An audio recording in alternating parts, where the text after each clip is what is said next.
Tu seras capable de convaincre tes partenaires de croire en toi et de te suivre dans ton projet d'investissement locatif rentable. Et cette approche fonctionne encore mieux si tu es une femme qui sort d'une séparation ou qui travaille dans la fonction publique et qui a pu se constituer un capital de 2 mois de salaire pour investir. Ma mission, c'est d'aider les femmes antillaises à gagner leur liberté financière grâce à l'investissement immobilier aux Antilles et de leur permettre de profiter de la vie et de voyager davantage. Il suffit de participer une fois à mon webinaire pour ne plus voir.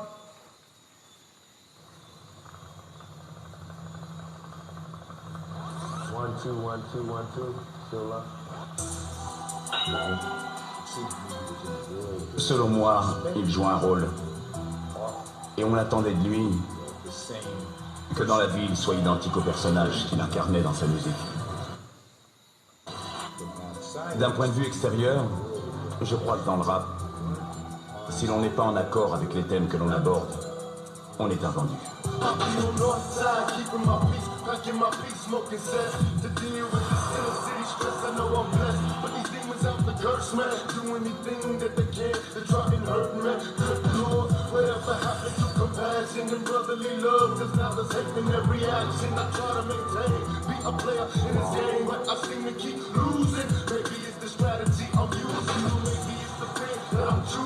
Jealous associates guaranteed to cause confusion. Is it your goal to act true as an illusion? Develop my trust, they leave me stranded in a bus. I feel like pulling out my gun and busting on these fakers. 2-bit punks, perpetrators, and player haters. I got to keep my eyes on the prize. Watch me bubble like champagne, niggas. Watch me rise beyond hate. But everywhere I go, I try and keep my focus. For the world without hatred is like the projects without roses. No matter how high I get, I can't escape the sense of it. And all you hatred that's haters, I wait, making me sick. I'm trying to find a place where I can go, where hatred ain't allowed to show, where everybody about money. And they all try and go, I'm trying to find a place where ain't no hating allowed. I'm always seeing them face and hearing them hate screaming out loud. It's the average night, I got my windows rolled up tight. Blowing more out the sunroof and not a hater in sight. But I'ma keep my third eye open, cause I know them haters don't be waiting to catch me at the night. Well, hope they can leave me open. Proposition beating past, but I know cats gon' still blast. So I'm lean back in my seat, so I can't be seen through the glass. It ain't only the homie dog that I got to watch out for. 9 times out of 10, if this dirt and it's set up, I'll hold. And I know, so I'm careful on who I run with. Ain't got no time to be in binds and no scandalous that shit. But that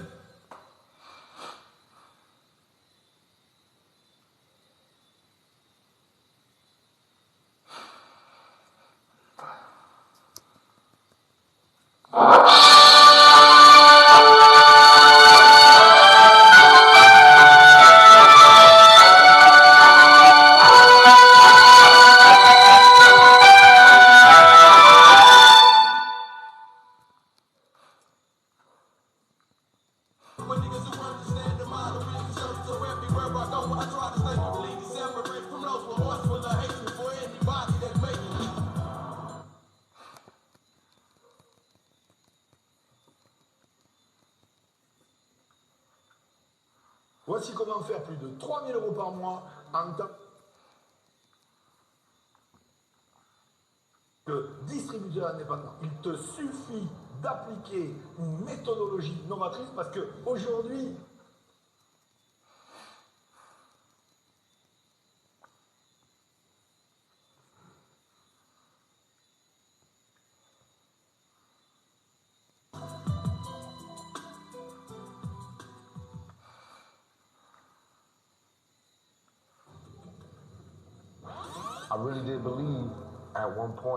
Jusqu'à ce qu'on me tire dessus, je croyais vraiment qu'aucun noir ne ferait ça. Je les représentais. Je n'avais rien à craindre de ma communauté. J'étais comme leur ambassadeur auprès du monde.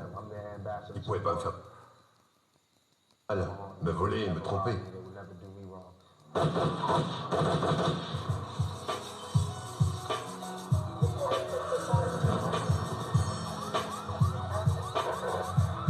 Tupac versus.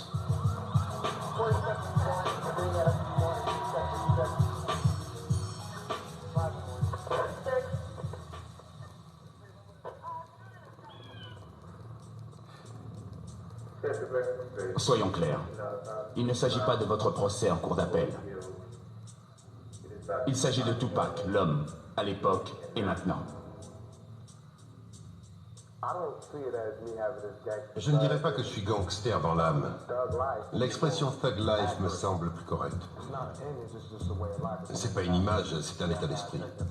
J'ai pris le temps d'y réfléchir. Et après mûre réflexion, je dirais pas que c'est mal agir, mais qu'il s'agit d'une étape par laquelle on passe tous.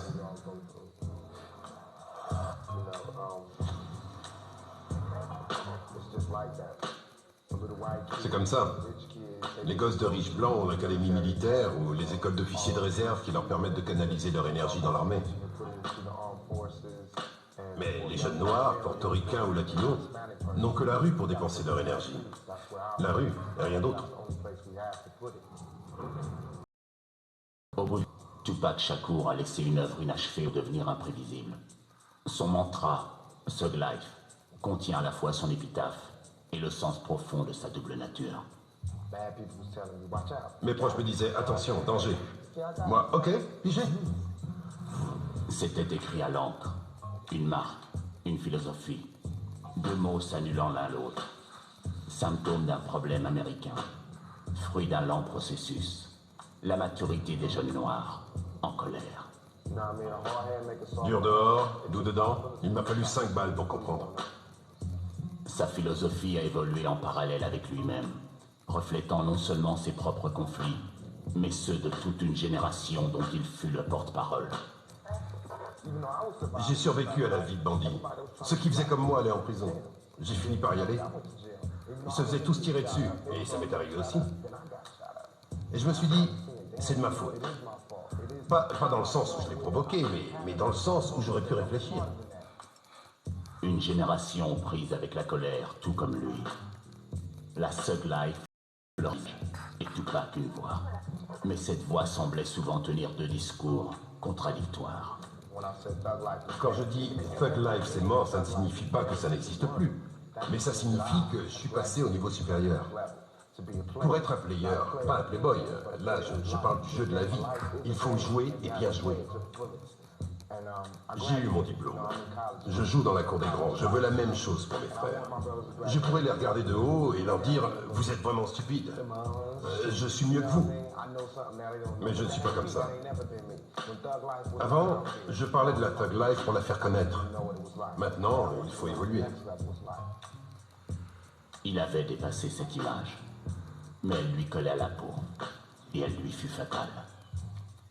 Ne laissant qu'un mythe fabriqué, le reflet déformé d'une histoire incomplète. Je ne pense pas avoir été aussi mauvais.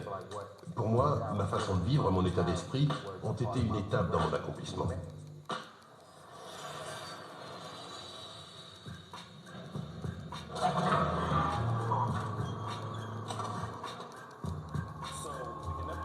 On ne peut rien sur le début ou la fin de la vie, mais on peut agir dans l'intervalle. Ceux qui pensent à sa vie en considèrent le début et la fin. Or, cela me semble réducteur, car sa vie était un chaos total, soumise à un paradoxe. Il recherchait à la fois à accomplir une œuvre artistique sans faille et à glorifier des comportements empreints de pulsions de mort. Il y avait quelque chose de spirituel dans son regard. Les yeux sont une fenêtre. Soyons réalistes. Le fait de valoriser le ghetto par le biais des Macs, des putes et du caniveau, malgré l'aspect nécessaire de cette démarche, c'est cette recherche indiscutable en tant que but suprême qui a conduit Tupac vers une issue fatale. Contrairement à tout autre style de musique, le hip-hop exige de l'artiste qu'il vive comme il rappe. Tupac se retrouve à lutter sur deux fronts, celui de la crédibilité et celui d'une morale. Finalement, il devient victime de ce conflit. Il semble être toujours du côté des opprimés, ceux qu'on harcèle tout le temps. Quand une idole naît, on la voit sans défaut et sans mesure. Elle orne les t-shirts et les magazines et éclipse l'homme ou la femme de chair et de sang. Tout le monde tenait à voir cette grandeur en lui. Tout ça parce que la mort fait un sort à ce que la vie ne peut résoudre. Ceci ne s'applique pas qu'à Tupac. C'est du domaine des icônes.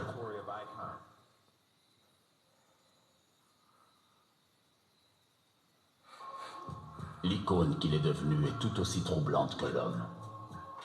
Pour certains, sa vie est un récit édifiant. Pour d'autres, il est un martyr. Dans le sillage de sa mort, nous cherchons toujours quel était le sens de sa vie.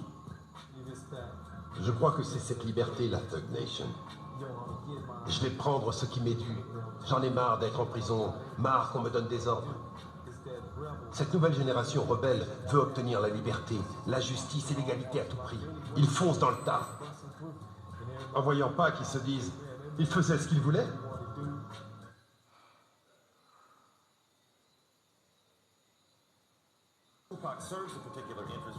Tupac présente un intérêt particulier car il avait la conviction d'être investi d'une mission. Et il a mené cette mission avec une grande passion, mais aussi une insouciance autodestructrice. Maintenant qu'il nous a quittés, nous pouvons retranscrire le sens de sa vie avec précision.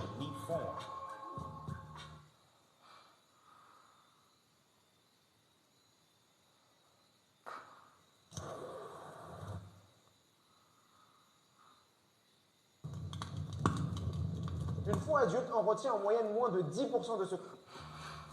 Mais pour comprendre, il nous faut d'abord analyser.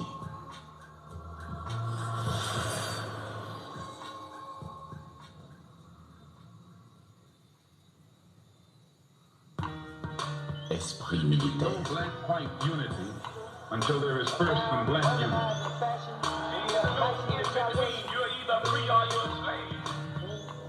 C'était un Black Panther. Tupac était un Black Panther de cœur, bien sûr. Il a beaucoup appris de leurs erreurs passées, et aussi des problèmes dus à leur démarche et à leur incapacité à rester unis. Il incarnait la deuxième génération des Black Panthers.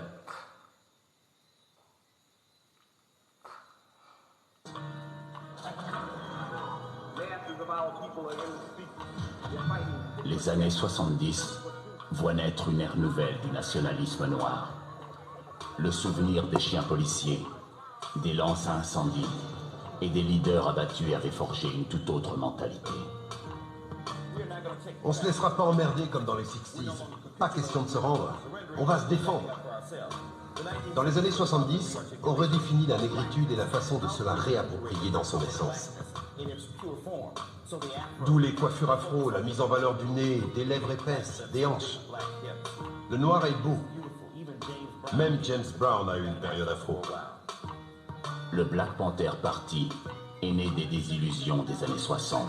Fondé en 1966 à Oakland, en Californie, le Panther Party trouve sa voie dans les années 70 et draine la colère montant des quartiers urbains défavorisés. Bobby Seale et Huey Newton en sont les fondateurs. Je sais qu'avec une arme, je peux rester à 3 mètres de vous. Je connais la loi. Des martyrs comme Fred Hampton contribuèrent à l'unification. Dans le sud du Bronx, la jeune Afeni Shakur embrasse l'idéal des Panthers en 1968 et intègre leur armée. En 1969, elle sera arrêtée avec 20 autres membres pour tentative de pose de bombes à Manhattan. Leur groupe s'appelait Panther 21. En février 1971, on l'envoie à la prison pour femmes de Greenwich Village, enceinte de 5 mois. Ma mère était enceinte de moi en prison. Elle m'a mis au monde 1 mois après sa sortie. J'ai donc été cultivé en prison. Mon embryon a été en prison. Lisanne Parrish Crooks naît le 16 juin 1971. Mais Afeni le rebaptise Tupac Amaru Shakur, d'après le nom d'un chef inca mis à mort par les Espagnols. Ce nom signifie « serpent lumineux grâce à Dieu ». Tout au long de sa vie, il aura avec sa mère une relation privilégiée. Il admire par-dessus tout sa force, son esprit combatif. Mais ce lien sera mis à rude épreuve au fil des ans. C'est mon pote. Ma mère, c'est mon pote. On est passé par pas mal d'étapes. D'abord mère-fils.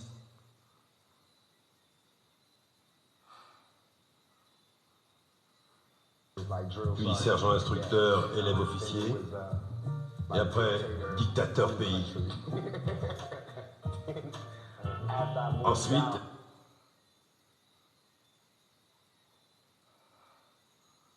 Je suis parti vivre seul, puis je suis revenu tel le fils prodigue.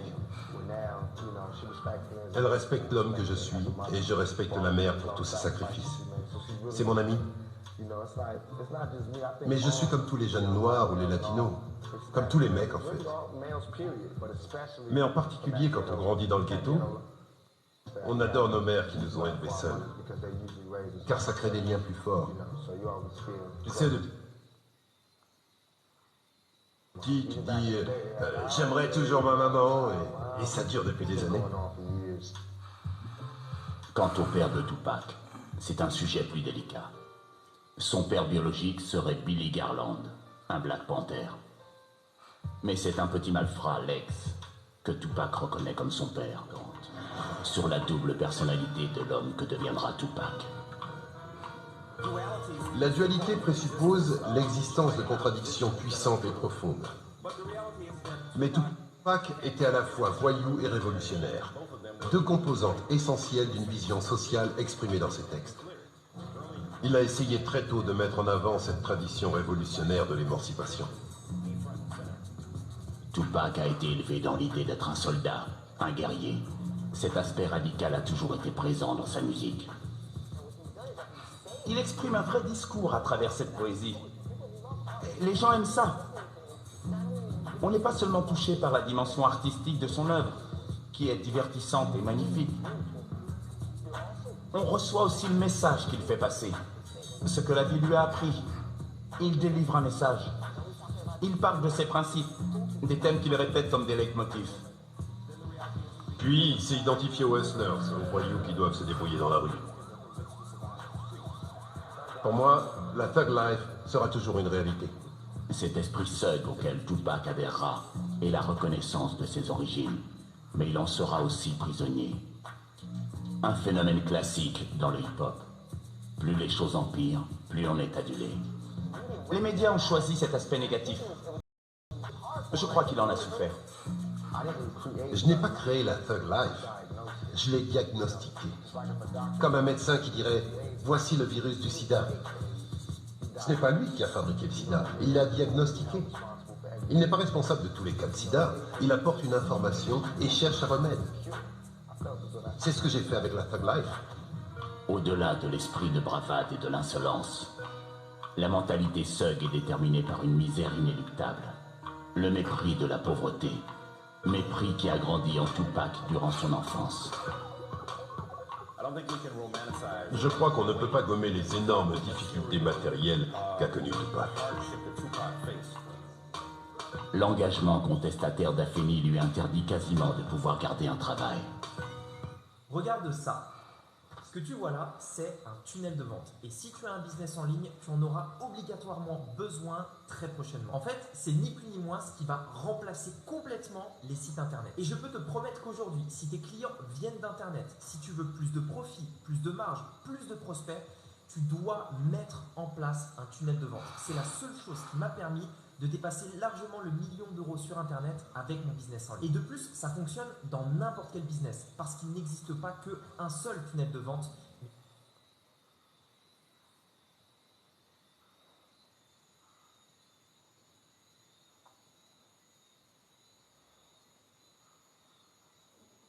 Plusieurs.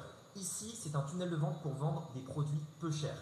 Ici, c'est un autre tunnel de vente pour vendre... En parallèle, le parti commence à se disloquer sous les pressions internes et externes.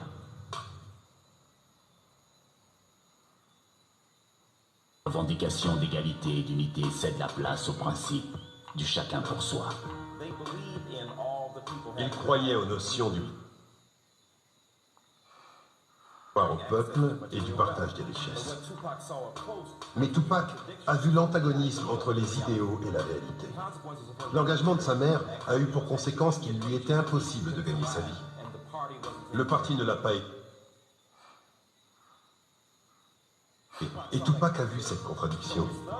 La thug life était la critique explicite d'un militantisme qui les laissait sans un sou. Curieusement, à la même période, dans les années 70, existait un mouvement de masse lorgnant vers un certain narcissisme, un culte du moi, un individualisme acharné sans état d'âme. Une moralité de gangster au sein du capitalisme américain. Et ce n'était qu'un aperçu de ce qui devait suivre. Oppression criminelle.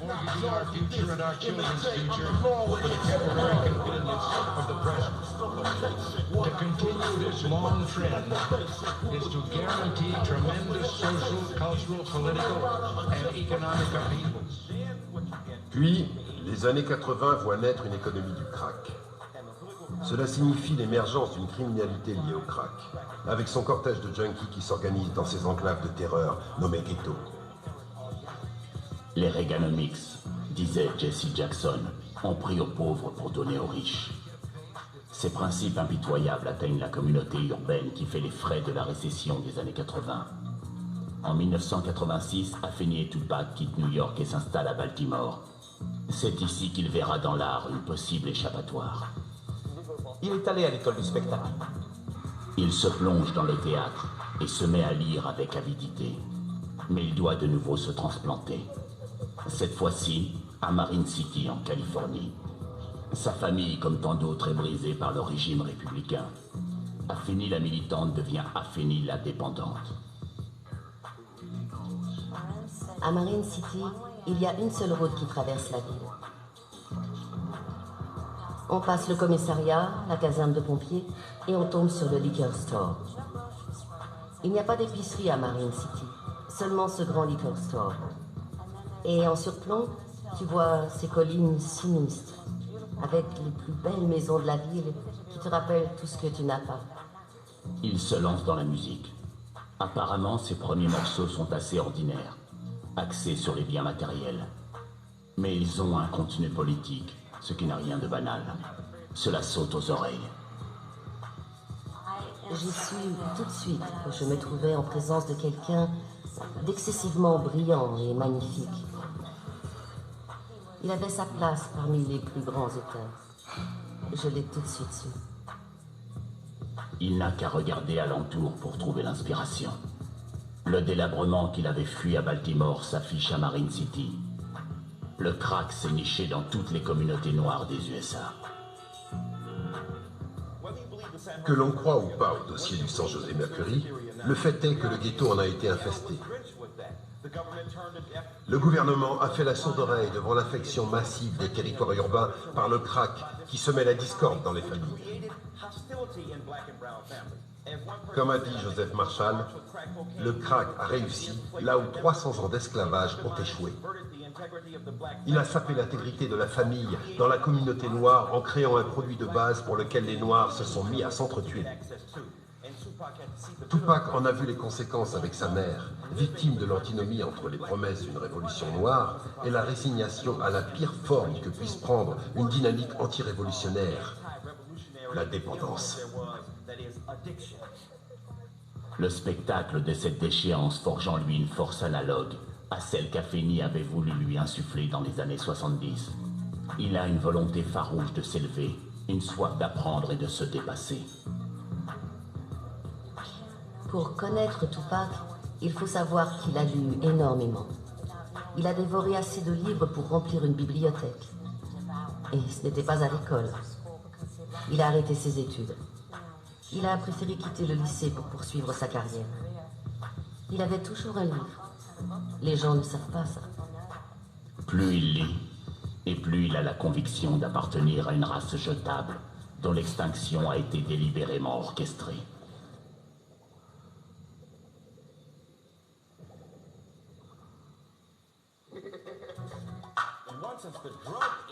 L'économie de la drogue et l'immobilisme du gouvernement ont contribué à la croissance des prisons.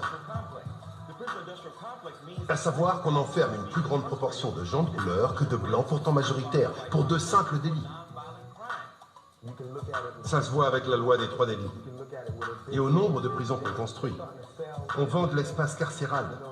La prison, ça rapporte gros. Je sais de quoi je parle, j'y suis. Tu payes pour le téléphone, les écarts de conduite. La prison, ça rapporte gros. Une prison nourrit toute une ville. Celle-ci fait vivre toute la ville. Tout le monde y travaille, ou presque. Donc, pas de criminels, pas de travail.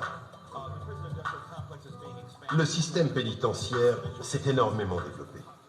La croissance du nombre de détenus, plus de 2 millions dont la moitié sont noirs ou latinos, révèle très clairement le mépris outrancier du gouvernement pour la vie de ces populations.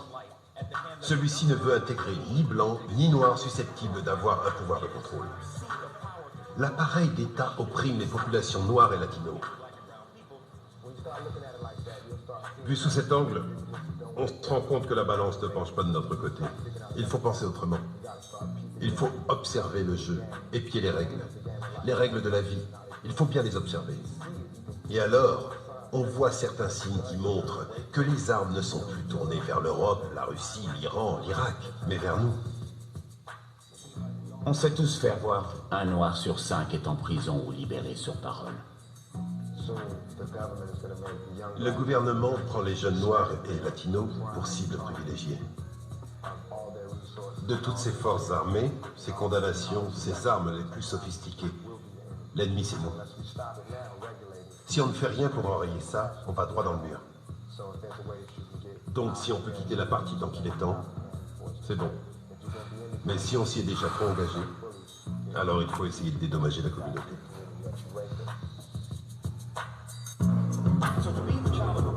Le fait d'être fils de militant pauvre de surcroît, avec une mère accro au crack, et comme figure de père un voyou notoire, donnait à Tupac une crédibilité incontestable aux yeux de la population noire.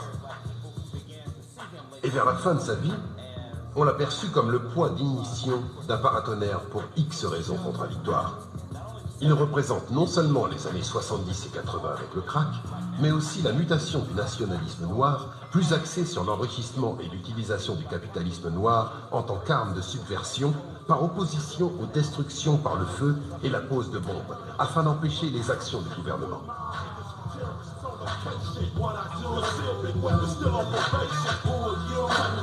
Le ghetto pour destin.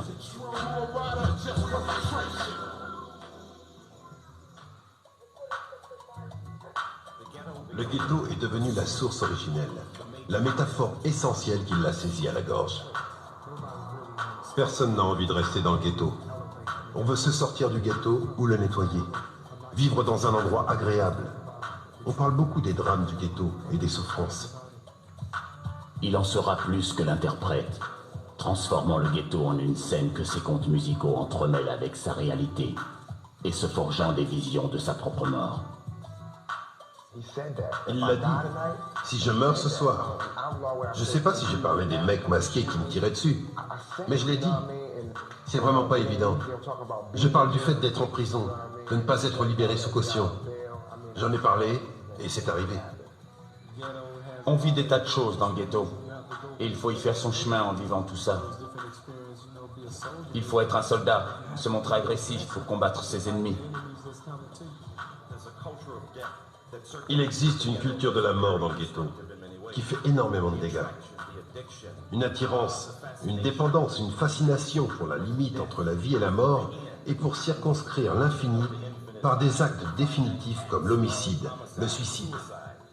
Tout cela est endémique et fait partie intégrante de cette culture. Cette obsession, cette logie de la violence apporte de l'eau au moulin de la critique. Ses partisans rétorquent. C'est un reflet de la réalité. Tupac, dans son œuvre, donne raison aux deux camps, non sans rappeler que le hip-hop, c'est de la mise en scène.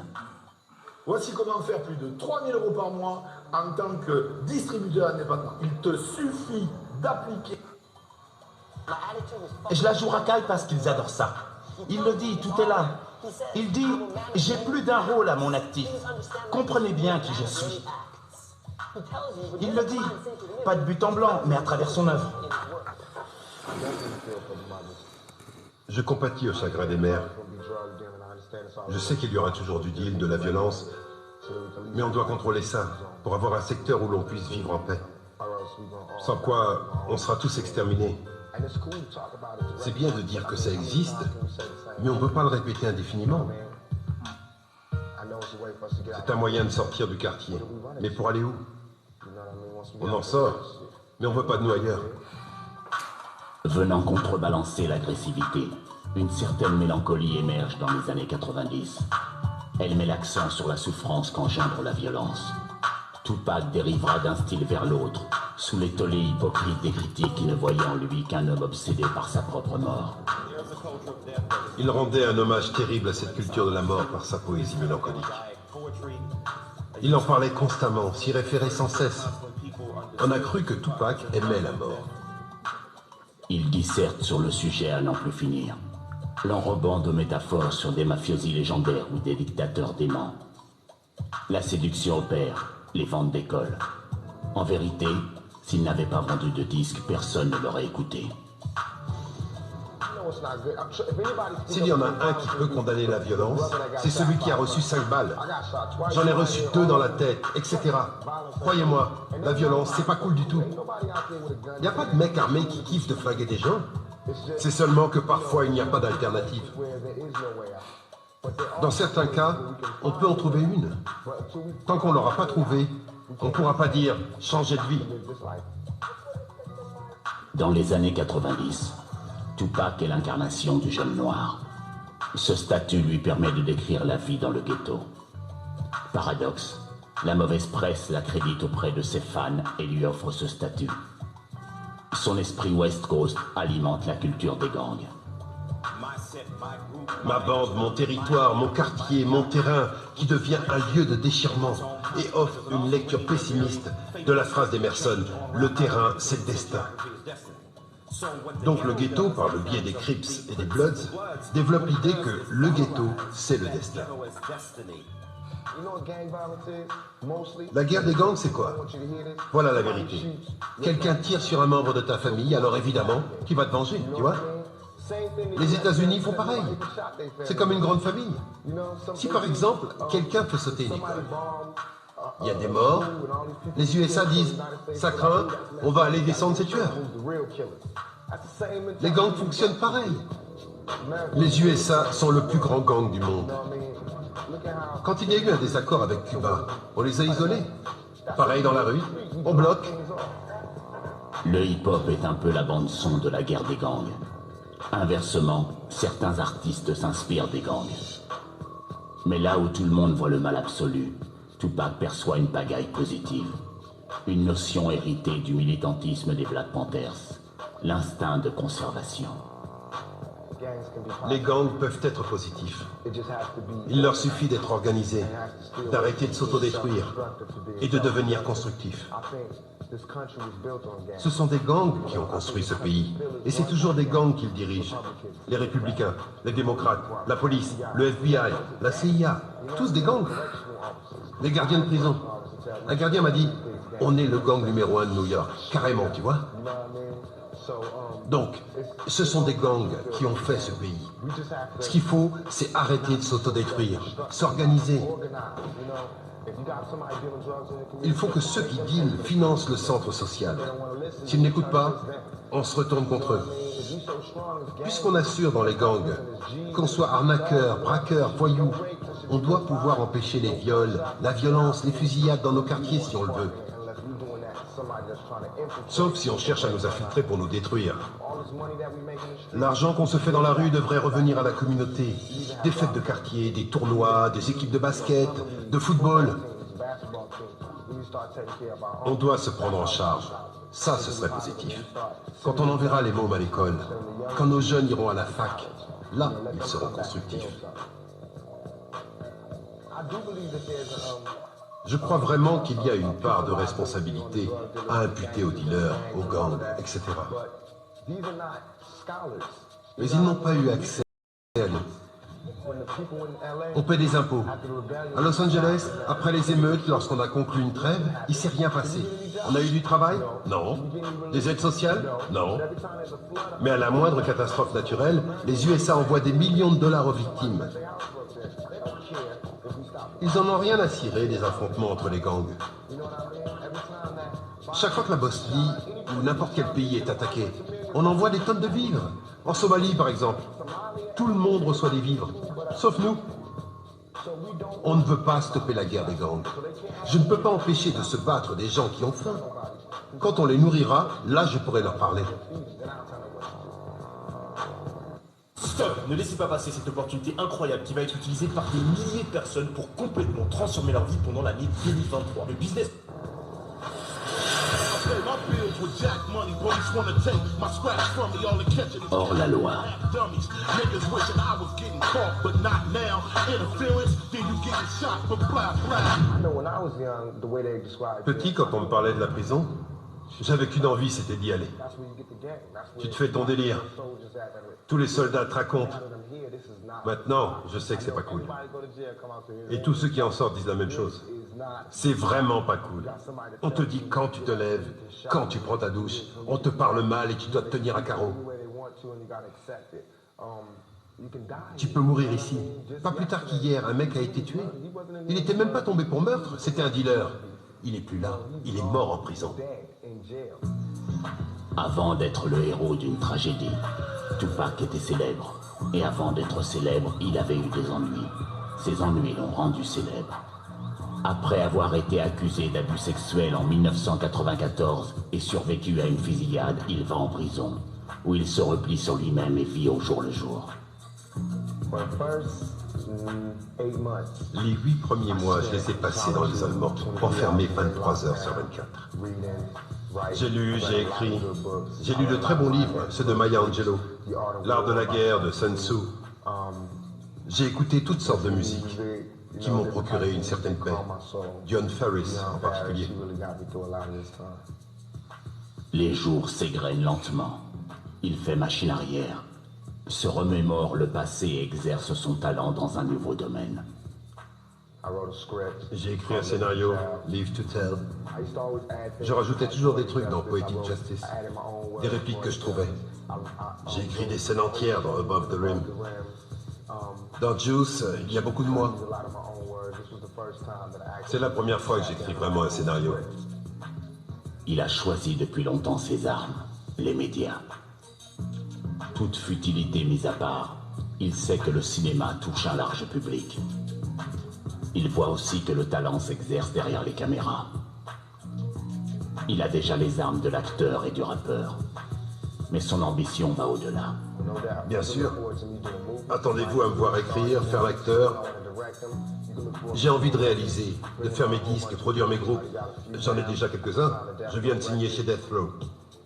L'inactivité l'obligeant à faire le point, il s'emploie à définir ses projets. Mais coincé derrière les barreaux, l'inspiration musicale lui fait défaut. Quand il va sortir de tôle, il va faire un album mortel. C'est tout le contraire.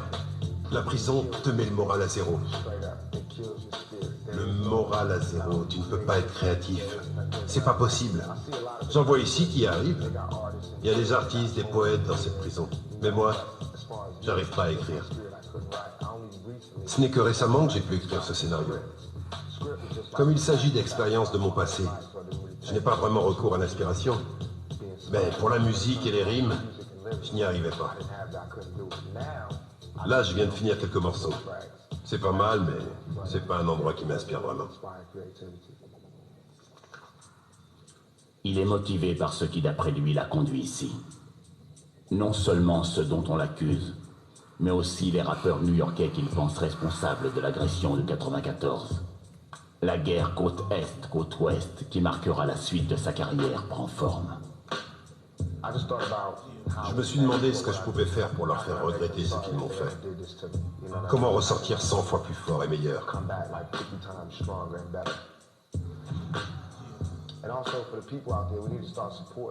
Je voudrais dire qu'il faut soutenir non pas tous les noirs qui vont en tôle ou qui ont des ennuis, mais ceux dont on sait pertinemment qu'ils sont innocents. Je suis sûr que les gens savent que je suis innocent.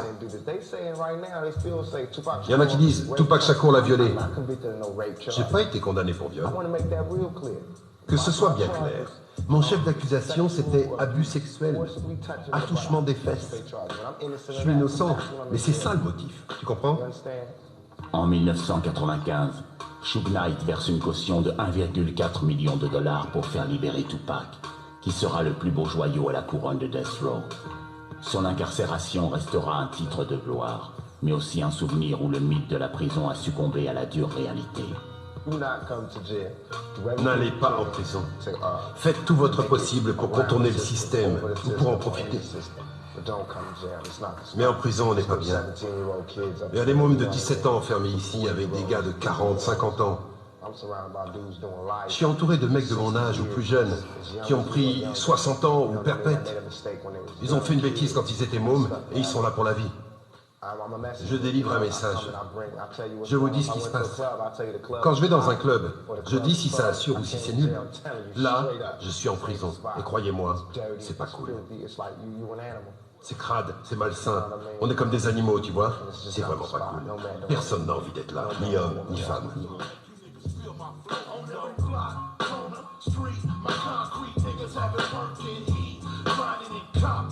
Évolution par la révolution. La vie de voyou, je l'ai vécue pour de vrai. Le voyou exerce une espèce de fascination. J'ai Thug Life tatoué sur le ventre, ça fait partie de moi. Tupac représentait à la fois la manifestation du mal qu'il fallait combattre et le désir de le combattre. C'est pour ça qu'il dérangeait. Tout récemment, une femme de San Francisco m'a écrit. Elle me raconte que son neveu vient de se faire tuer. La veille de sa mort, il a dit « Je veux une cassette de Tupac ». Donc ils ont passé une nuit à ma main pour les obsèques. Ça m'a touché. J'ai pensé « Qu'est-ce que je peux faire? Des concerts? Si elle a la force d'essayer de faire évoluer les choses, je peux la voir moi aussi. » Ça m'a recentré sur l'action que je dois mener plutôt que de renouer avec mon ancien mode de vie. C'est très facile à faire. Il pouvait à la fois exprimer la mort, le désir de mort, les sentiments, la souffrance de quelqu'un qui se croit condamné, et aussi s'impliquer avec désespoir, nihilisme diront certains, dans cela même qui conduit à la mort. On a beaucoup parlé de lui en termes négatifs. Mais qui sait vraiment?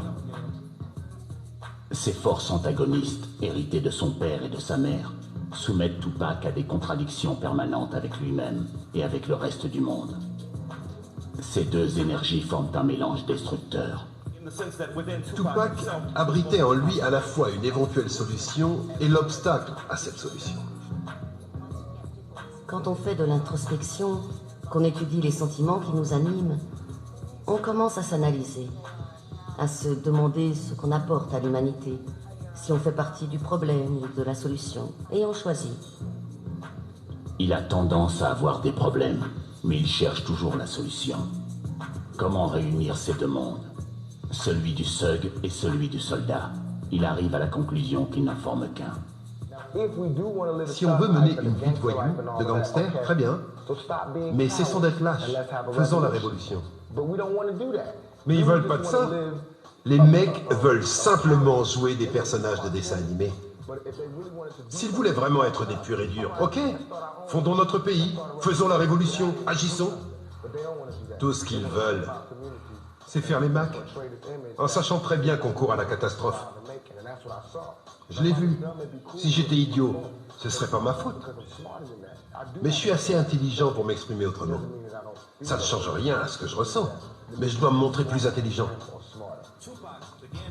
Tupac a pensé qu'on pouvait être voyou et révolutionnaire, et que le voyou était le plus révolutionnaire. Il a donc opéré une transmutation linguistique. La révolution devient la Thug Life, qui sublime l'habitant du ghetto, le membre d'un gang, le déshérité. Ils deviennent les personnages centraux de ces récits de la souffrance des Noirs. Son objectif est de décrire l'état du ghetto. Humaniser une communauté que la société avait marginalisée. Les mères célibataires, les soldats des rues, les drogués. Là où certains ont vu une apologie, ceux du ghetto se sont sentis compris. Il a apporté un sentiment d'unité à tout le monde. L'impression qu'il sublime leur malheur en l'exposant. Un grand nombre de soldats ont ce sentiment. Tupac nous a fait comprendre que le hip-hop était une critique du refus de voir et de reconnaître l'oppression sociale avérée et la souffrance de cette communauté. Cette souffrance s'accompagne d'une certaine noblesse, plus propre à élever l'âme qu'à la déchirer.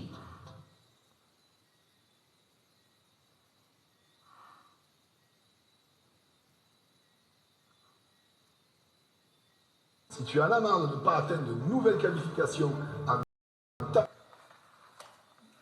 distributeur, sache que dans cette clé USB, j'ai tous les secrets qui m'ont permis de gagner plus de 4,5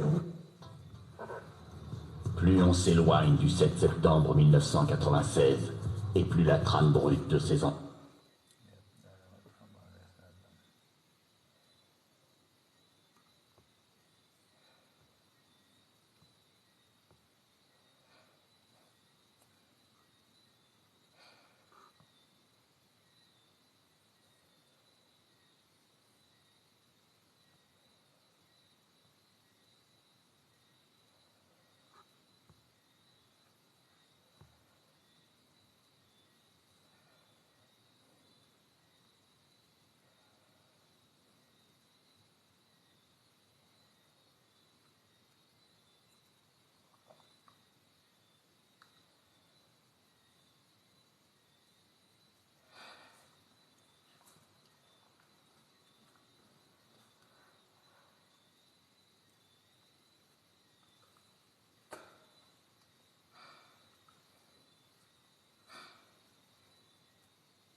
était une critique du refus de voir et de reconnaître l'oppression sociale avérée et la souffrance de cette communauté. Cette souffrance s'accompagne d'une certaine noblesse, plus propre à élever l'âme qu'à la déchirer. Plus on s'éloigne du 7 septembre 1996, et plus la trame brute de ses ennuis s'efface devant la subtilité. Les gens se sont dit, ça c'est intéressant, ça fait-il. On devrait regarder ça de plus près. Les projets de Tupac se retrouvent avant tout et surtout dans ses rimes. Je me suis fait lyncher par des ripoux. Il paraît que flic de terrain, ça paye bien. Et avec mes impôts, je paye les flics qui nous tabassent. Donc, nous subventionnons notre propre oppression par le biais des impôts. Ils contribuent au fonctionnement d'organismes légaux qui liquident ceux-là même qui entretiennent le gouvernement. Mais son discours social est émaillé de propos violents et de connotations sexuelles qui lui font de l'ombre. Résultat, une armée de militants se déchaîne contre lui et son discours qu'il juge hypocrite. Peu importe ce qu'ils disent, ma musique ne fait pas d'apologie. Elle est plus spirituelle que ça. Elle traite des sentiments de la vie. Quand d'autres rappeurs, je ne vise personne, quand d'autres rappeurs brossent un autoportrait sans la moindre tâche, moi, je livre mes secrets les plus intimes. Je me révèle dans tous mes titres. De Dear Mama à Shed So Many Tears, je parle de mes problèmes. À partir de 1992, les conservateurs passent à l'attaque et associent le nom de Tupac Shakur à tous les fléaux, du crime entre noirs à la haine des femmes. Je ne comprends pas que Delores Tucker, Bob Dole et les autres disent que je fais du gangster rap. Je n'ai jamais mis cette étiquette sur ma musique. Ils ne l'ont jamais écoutée. On leur a dit de s'en prendre à moi et à d'autres rappeurs connus. Ça leur a apporté la notoriété. Bob Dole veut être élu. Il ne le sera pas. Delores Tucker veut se faire un nom, mais elle sera vite oubliée. Elle prétend aider la communauté noire en nous attaquant. La communauté noire, c'est nous. On en fait partie. Il me suffit de lire n'importe lequel de mes textes pour démonter tous leurs arguments. Dans la chanson titre de mon album « Me Against the World », il y a des paroles qui font « Imagine ma prophétie, je stresse la cité, j'ai les flics sur le dos, ça tire dans les quartiers, il y a des morts. Ils m'auront pas, sans arrêt je bouge, je gagne des millions, témoin de meurtres, de cadavres abandonnés, rendant les enfants malades, accros au meurtre et avides de crack. Pas de sentiments, vont-ils s'en tirer ces bâtards ou réfléchir quand il sera trop tard ?» En quoi ce texte fait l'apologie de la thug life ou du gangstérisme? Je ne comprends pas qu'on puisse dire que ça incite à la violence.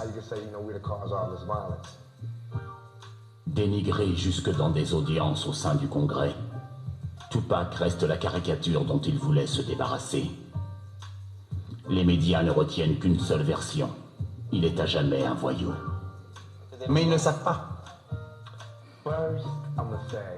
D'abord, je dois dire que je ne ressens pas l'adoration que les fans peuvent avoir. J'ai le sentiment que des tas de gens m'ont jugé sur des critères qu'ils n'appliquent pas aux autres. Un rappeur va dire « Je vais te tuer, t'arracher le cœur, pointer mon gun sur ton ventre de femme enceinte. » Et on l'aimera? Je ne fais que dire « Ne laissons pas ces SALOPES nous dominer. » Donc j'ai la haine des femmes. Ça peut s'adresser à des hommes? Alors j'y crois pas. La culture hip-hop est un débat sur les valeurs bourgeoises conservatrices et le refus de les considérer comme l'unique moyen viable permettant aux Noirs d'exprimer leur citoyenneté. Le hip-hop représente cela et Tupac représente admirablement cette formidable abondance de conflits présents dans toutes les cultures noires du monde.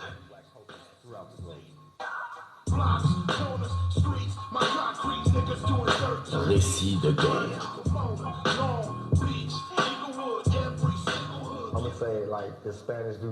Je dirais comme ce fameux latino, j'ai pas un seul ami. J'ai pas un seul ami. J'ai des sympathisants, des gens avec moi, contre moi. Je citerai personne, mais cette fausse accusation de viol, les balles que j'ai prises, les salades colportées par la presse, tout ça le prouve. Sur la défensive en permanence, son message et ses objectifs premiers se perdent dans les brumes de la conspiration en 1994. L'image qu'il s'est créée occupe le devant de la scène pour parer à la menace. On m'a reproché tout ce qui a trait à la thug life. Dès qu'il est question de thug life, j'y ai droit. J'ai pas fait tuer de policiers, mais on me l'a reproché. Toutes sortes de violences. En novembre 1994, alors qu'il se rend dans un studio de Times Square, Tupac se fait braquer et tirer dessus. Aux yeux de Tupac, il ne s'agit pas d'un simple braquage, mais d'un coup monté. Ils m'ont tiré dessus direct. C'est un truc qui m'a travaillé. Tupac pense en priorité à Bad Boy Records, label dirigé par Notorious Big, son ancien protégé, et Sean Puffy Combs. C'est le début de la guerre Est-Ouest. Tous ceux qui étaient impliqués savent ce qui s'est passé. Tout est là. Il suffit de relire pour comprendre. Relire mes réponses, les leurs, tout ce qui a été dit, observer les gens. Tu peux mentir, mais tu ne fais pas illusion éternellement, tu vois. Il y en a un paquet qui sont dans ce cas-là. Souviens-toi, pense à tous ceux que j'ai fait monter sur scène, tous ceux que j'ai fait démarrer dans le rap, ceux à qui j'ai tout appris. Pense à ce qu'ils disent à présent. C'est pas réglo. Mes adversaires, mes ennemis, je m'en balance. Dans la mort, je ne crains que de me réincarner. Je n'en veux à personne en particulier. Je ne vais pas tirer dans le tas quand je sortirai. Je sais qui m'a tiré dessus. Je ne le dirai pas à la police. J'en ai rien à cirer, c'est pas important. Je suis toujours là. Son chapitre Death Row, qui s'avérera le dernier, bouclera la boucle. Il finira par capituler pour devenir ce qu'il montre. Les punitions verbales, lourdes de menaces, sont lancées telles des missiles d'une côte à l'autre. Je peux me faire descendre dès que je mettrai le pied dehors, mais je pense à cool. Je serai là à crier « West Side ». Ça baigne? Pas de problème. Je voudrais dire un truc aux gens. Vous occupez pas des bouffons, mais des gens authentiques. Ils se prétendent authentiques et ne font rien pour la communauté. Comment peuvent-ils parler du ghetto? Ils se fichent de la communauté. Écoute ce qu'ils disent dans leurs textes. Et dis-moi si c'est pas de l'âme. Si ça a l'air authentique. Écoute ce qu'ils disent. Te laisse pas prendre par le beat. Creuse un peu. Écoute-moi bien. On est responsable. Si un autre cartonne et que je marche moins bien, c'est le destin. Ça me pose pas de problème. Je suis cool avec tout le monde. Je leur souhaite de réussir. Il y a de la place et de l'argent pour nous tous. Mais je tiens à dire que je me suis déjà pris 5 balles et que j'aimerais autant en rester là. Tu vois? Je veux dire à tout le monde de laisser tomber ces histoires de vengeance. Occupez-vous de vous. Ne faites confiance à personne. Ne faites confiance à personne. Vraiment personne. Mes meilleurs potes ont essayé de me buter. Je m'étais occupé de leur famille. J'avais tout fait. Je les ai fait débuter et ils m'ont trahi. La peur est plus forte que l'amour. Elle est plus forte. Tout mon amour a pesé moins lourd que la peur.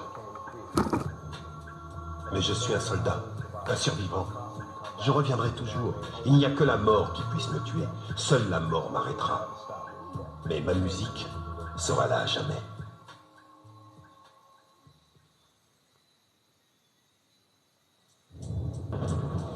Jésus noir.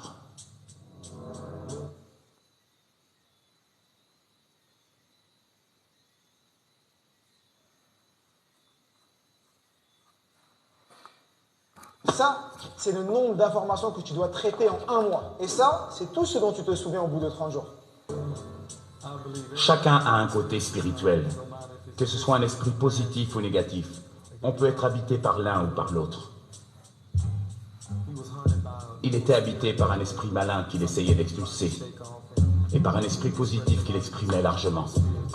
Mais chacun, pour moi, c'est comme une pile électrique. Je vois la vie comme un équilibre entre le positif et le négatif. Ensuite, chacun s'emploie à réaliser cet équilibre. Je crois que Pac s'efforçait de gérer ses énergies de son mieux, compte tenu de ses origines, de son intelligence, et en fonction de toutes ses lectures. C'est ce qu'il a reçu du Créateur. Howard Thurman, écrivain, prédicateur et mystique, a dit que les esclaves noirs avaient développé cette grande qualité de ne pas réduire leur espoir ou leur rêve au niveau de l'expérience vécue immédiate. L'expérience vécue immédiate peut être ignoble, vile, elle peut être néfaste et douloureuse, mais l'on doit encourager et nourrir une vision de l'avenir permettant d'échapper aux conséquences immédiates du désespoir. Le découragement naît de l'incapacité à imaginer un avenir meilleur. Tupac disait « Je vois un avenir désespéré ». Ça m'inquiète, car j'ai du respect pour ce qu'il disait, et je crois qu'il était visionnaire. Il avait cette intelligence-là. Tupac était les deux faces d'une même médaille. Il représentait d'une part un formidable espoir quand il parlait de relever la tête, de chercher un Jésus noir avec la Outlaws. On cherche quelqu'un qui fume et boit comme nous, un Jésus noir. Pas un être parfait, mais un saint du ghetto à qui adresser nos prières. On pense à ce passage de l'Épître aux Hébreux. Nous n'avons pas un pontife impuissant à compatir à nos faiblesses. Donc, Tupac était en quelque sorte l'expression séculaire d'un débat religieux intemporel sur la possibilité de s'identifier à un Dieu qui s'est fait homme. Ce qu'il cherchait était enraciné dans le désespoir qu'il connaissait. Pas une incarnation d'une blancheur synonyme de perfection, mais d'une forme plus tangible, plus proche de lui. On cherche un Jésus noir, c'est-à-dire une image à laquelle opprimés et déshérités peuvent s'identifier. Le Jésus noir est une image nouvelle, à la fois dans la tradition littéraire noire en tant que réaction à la souffrance et en tant que réaction religieuse. Il ne s'agit pas du Jésus historique, Ou s'il l'est, c'est le Jésus dont on n'a jamais parlé. C'est une création irrespectueuse qui déplairait aux exégètes. On ne veut pas un être parfait. Comment? Mais Jésus est parfait, non? Quelqu'un qui fume et boit comme nous. Un Dieu qui fume de l'herbe? Jésus tire sur un joint? Ce n'est plus de l'irrévérence, mais du blasphème à l'état pur.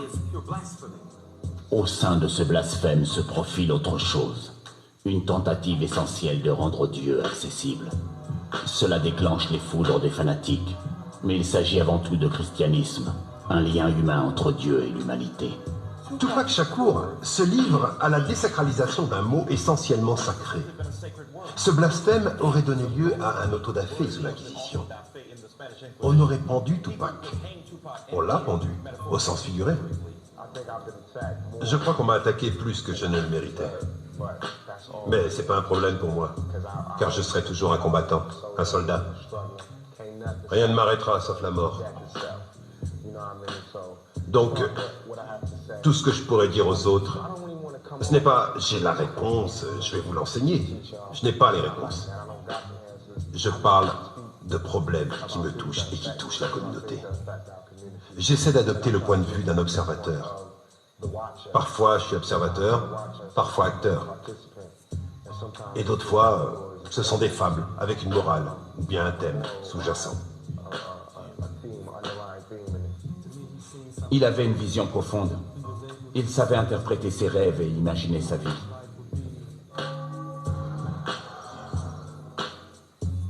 Beaucoup pensent qu'il a vu l'icône qu'il deviendrait. En tant que leader noir, il ne pouvait nier l'aspect religieux des militants du passé, la plupart d'entre eux ayant connu une mort violente. Pour moi, Tupac était un genre de théologien né, doté d'une formidable insolence. Il a incarné et exprimé une quête de sens des Noirs au cœur de la souffrance. La musique permet de communiquer en touchant à l'essentiel. Elle donne un sens à la souffrance ou une raison de vivre. Tupac étudie tous les grands auteurs et leurs méthodes de communication.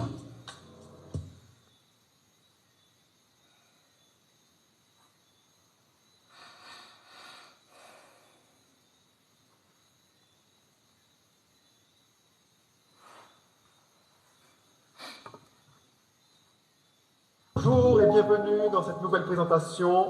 Construire sa résidence principale aux Antilles, les étapes et quelques astuces pour notre... Ce qui m'inspire musicalement, c'est par exemple Don McLean, avec American Pie, Vincent, ou encore les pièces de Shakespeare, profondes sur la nature humaine. Lauren Hansberry avec Raisin in the Sun, c'est ce que j'ai envie de faire. Marvin Gaye. À l'instar de toute la culture noire, le hip-hop prend source dans la religion. Après avoir critiqué la société, c'est à la communauté religieuse qu'il s'en prend. J'ai été à l'église, je piche pas, c'est des sournois. Il dénonce déjà une contradiction entre l'idée d'être au service de la population en tant que religieux et le fait de se faire exploiter par des prêtres mal intentionnés, des prédicateurs. Le principe créatif de représenter la réalité du ghetto trouve son origine dans les luttes sacrées du passé. Je n'ai pas besoin de le dire, il suffit d'écouter ma musique, et là... Keeping it real est dérivé de la ferveur de la religion traditionnelle noire. Je veux vivre la vie que je chante est une citation de Mahalia Jackson. Citation de la culture gospel dont Tupac s'était éloigné. Il se l'est approprié, permutant le gospel avec la thug life. Pour Tupac, thug life signifie la haine que vous donnez aux enfants vous revient en pleine gueule. Nigga signifie jamais ignorer d'atteindre ses objectifs. Ces acronymes détournés de la thug culture, celle des noirs de la rue et de la vie du ghetto, il les a parés d'une ferveur religieuse, dotant ces thugs et niggas d'une énergie transcendantale, les faisant participer à un élan positif universel. Je donne le meilleur de moi-même pour la communauté. J'en attends son soutien en retour. Si je ne me sens pas soutenu, j'irai sûrement pas faire tampon. Si je sens qu'on me soutient, je fonce. Pour la thug life comme pour la communauté. Mais dès qu'on me tourne le dos, J'en fais autant. Et c'est terminé. Tupac représente d'une part le voyou, la négation nihiliste d'un sens possible à l'existence, et d'autre part, une espèce de saint du ghetto capable d'une transcendance à résonance universelle. En effet, il avait le sens du yin et du yang, du mal et du bien. Il connaît surtout les forces vitales bouillonnant au sein de la culture noire, des forces contradictoires.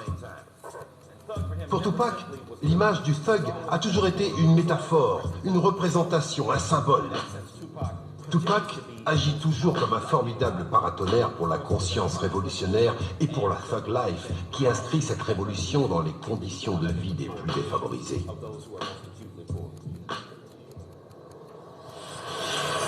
Un saint du ghetto. On évalue quelqu'un sur ses actes du début à la fin. Ne prenez pas un bout de ma vie ou une seule chanson pour me définir. C'est la dernière chose à faire. Si on me met sur la touche, je te raconte pas comment être suivant. Il vaut mieux pas qu'il me remplace, parce que ce mec-là, il est sans pitié. Il se transformait en permanence, modifiant son identité, changeant les pièces du puzzle de la condition d'être humain. Il menait une quête permanente du sens de l'humanité, en prise avec cette réalité chaotique. Que sa vie ait été décryptable avant sa mort, comme pour toute icône, j'en doute fort.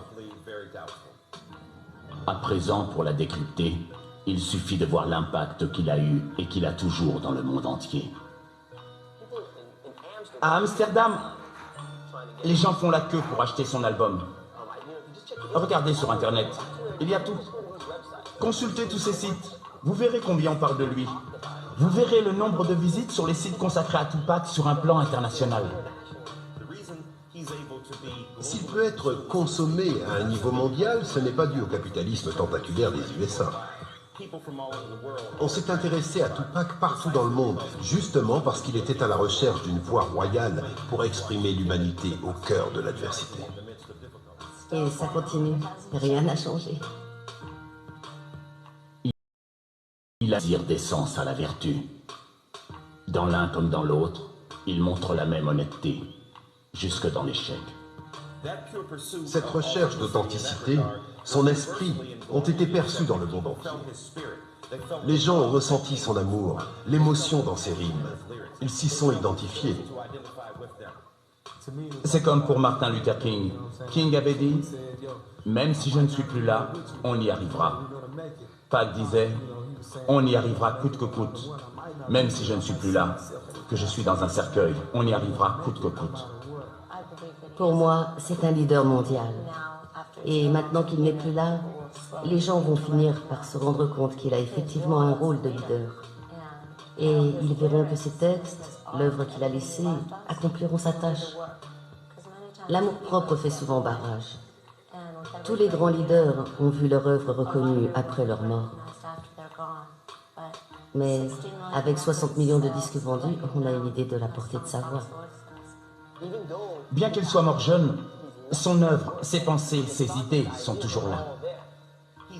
Il nous a laissé une œuvre phénoménalement variée. Tout le monde peut se retrouver dans Tupac.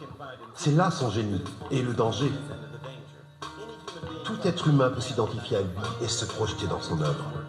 Le danger réside dans le fait que ces violentes contradictions peuvent illustrer un propos que Tupac ne tenait pas.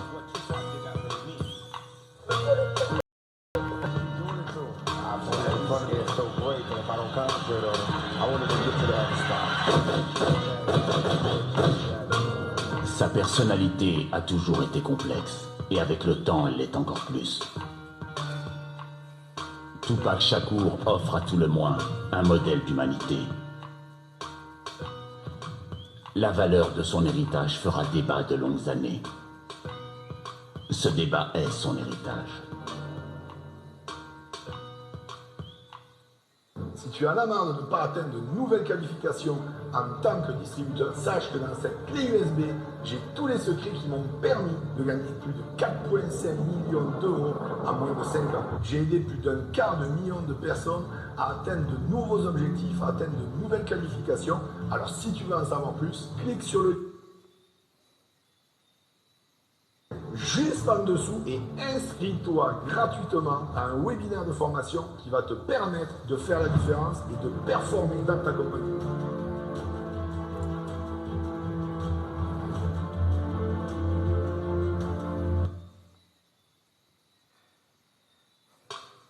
Tupac a été sans plus grand rappeur. Il n'avait ni le flow de Snoop Dogg, ni la Hakim, ni comme dit Mos Def, le flow mathématique de Biggie Smalls, mais il avait le plus grand cœur.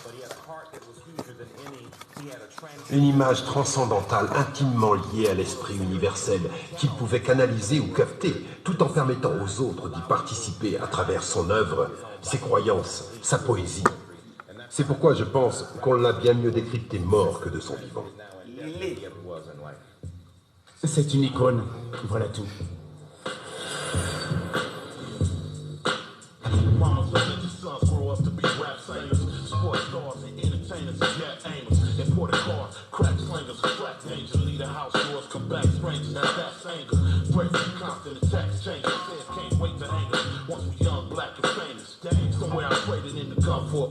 Still a sum, I'm mistake. Coming to slum, I'm a crook. My crimey moms hate to see me knocking on the door for a son. Knowing it's certain discreet, and we gon' get into some. But I ain't looking for none. Can't be upon money, I took it and run. Look what it's done. Made me harsh, bitter and cold. With a heart made of gold. Cause somehow a nigga still got soul, still got dough. Bless with Captain, let this real style roll. Off my tongue, make you niggas feel my flow. On every block, corner, street, my concrete niggas have it working heat. Grinding in Compton, Watts, Carson, Venice, Beach, SC. Blocks, corners, streets, my concrete niggas doing dirt to eat. Grinding in Pomona, Long Beach, Inglewood, every single hood. Give it up, in your hood. South of Florence, west of Vermont, where we earn now. Square bitches that turn on the phone, serenade the ones that learn not to get involved with us. That drink and burn pop. South Central for real, ain't no stars here to chill. Just when the dope run out, see them slumming to get a refill. Or the flush to swap meet, shopping for cheap deals. Recognize the street steal, so keep bills concealed. I, on the other hand, graduated quick.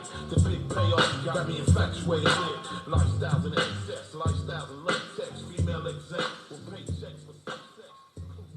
I'm sitting here hoping that we can find some way to kick it. Even though I got your digits, gotta struggle to resist it. I slowly advance till it's my chance not to miss it. You blow me kisses when he ain't looking at your heart's tooken. My only wish is that you change your mind and he get shook. Wanna take you there, but you're scared to follow. Come see tomorrow, hoping I can take you through the pain and sorrow. Let you know I care. And someone's there for your struggle. Depend on me when you have needs or there's trouble. I wanna give you happiness or maybe even more. I told you before, no time to waste. We can hook up at the store, can you get away?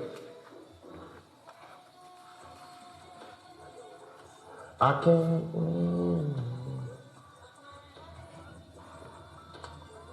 Can you get away?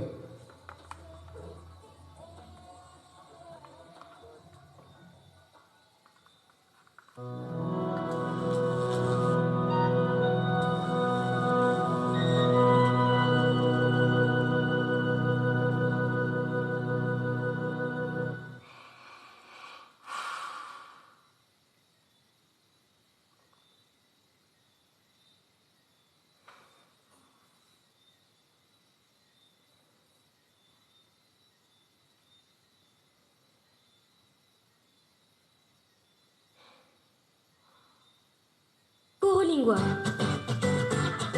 I'm Estelle. My name is Emily. I'm your English teacher. Un programme d'anglais de 3 à 8 ans animé par des enfants. Listen. 4.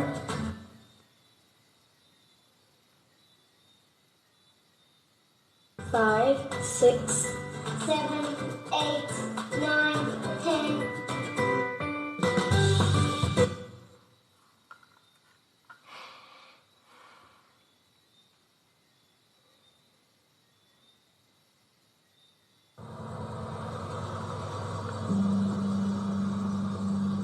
Souf Madina exerce un des métiers les plus dangereux de Mayotte, chauffeur de bus. Il est 6 h du matin et il démarre sa tournée de ramassage scolaire. Envoyez des pièces pour m'encourager, je vous fais écouter.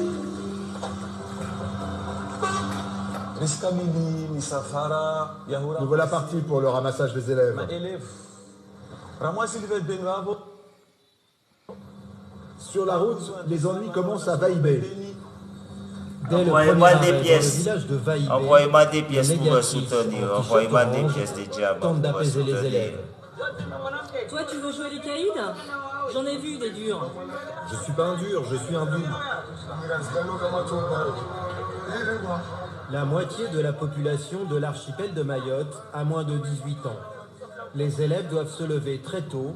Sur les routes de l'île, les distances sont courtes, mais les embouteillages quotidiens. Tous les...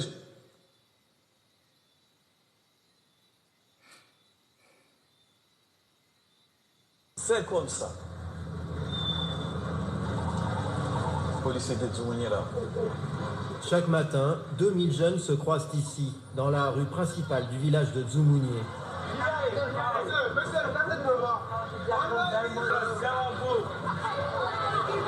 Une altercation en pleine rue dégénère subitement en une violente bagarre.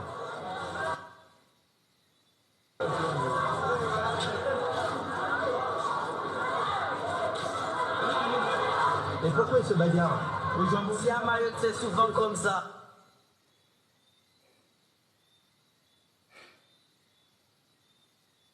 Comme ça, pas du gars, il n'est pas du même village. Le conducteur se fraye un passage pour s'éloigner et éviter que son bus ne devienne une cible.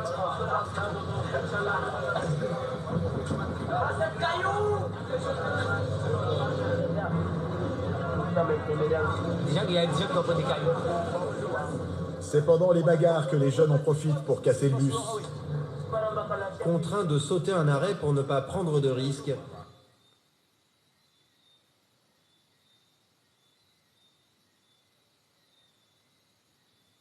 Souf Madina décide de modifier sa tournée. Salut, je retourne plus à Djoumounié. Il y a eu une bagarre, je file direct.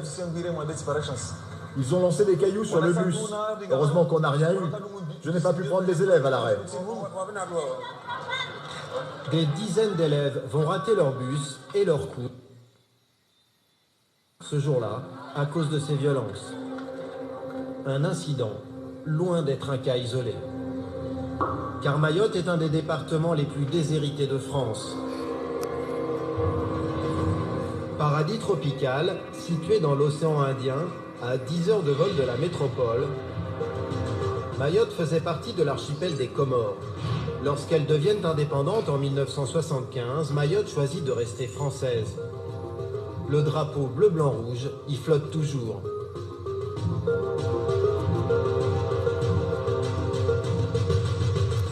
L'île regorge de spots de plongée et de plages dont profitent les touristes. On peut voir les tortues, il y a des dauphins. Pour moi, c'est la plus belle plage de l'île. Stratégiquement située, Asie et Afrique, Mayotte abrite de puissants radars militaires, un camp de la Légion étrangère et un centre d'entraînement commando. Comme dans n'importe quel département français, on y trouve une préfecture, des mairies et des bureaux de poste. Mayotte fait aujourd'hui figure d'Eldorado pour ses voisins des Comores. Chaque jour, nombreux sont ceux qui risquent leur vie sur des barques de pêcheurs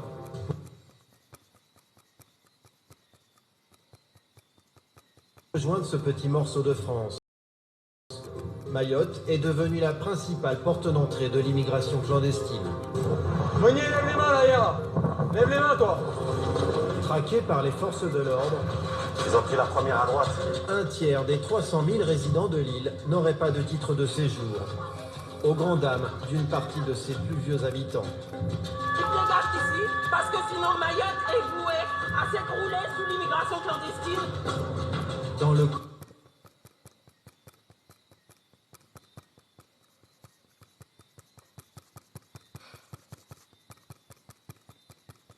amateurs de ces Mahorais en colère, des jeunes, pour la plupart français, mais enfants de l'immigration des Comores, rejetés dans des ghettos insalubres.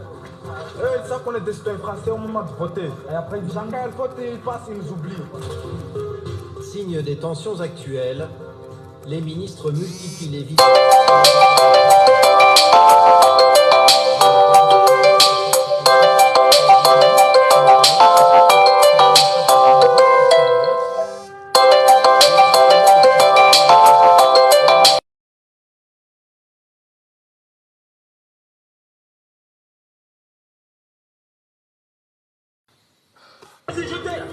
Enquête sur une île prise entre rêve et cauchemar.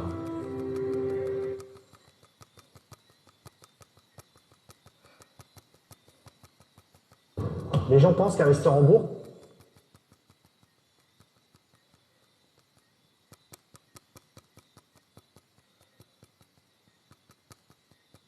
ça ressemble à ça. J'ai tout perdu, moi. Mais c'est faux. Au lieu de risquer de tout perdre en investissant dans le CAC 40, les actions individuelles ou dans le Bitcoin, aujourd'hui, une application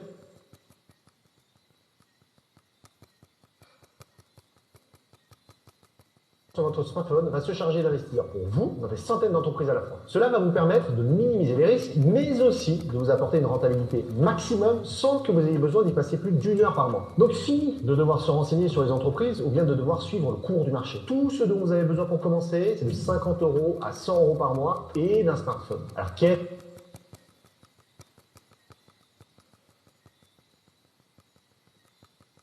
vous attendez. Bonjour, je m'appelle Jody Cavalier. J'ai utilisé cette méthode pour me plus de 2,3 millions d'euros de patrimoine grâce à mes investissements. Et aujourd'hui, ces investissements paient mon salaire tous les mois et m'ont permis d'arrêter de travailler à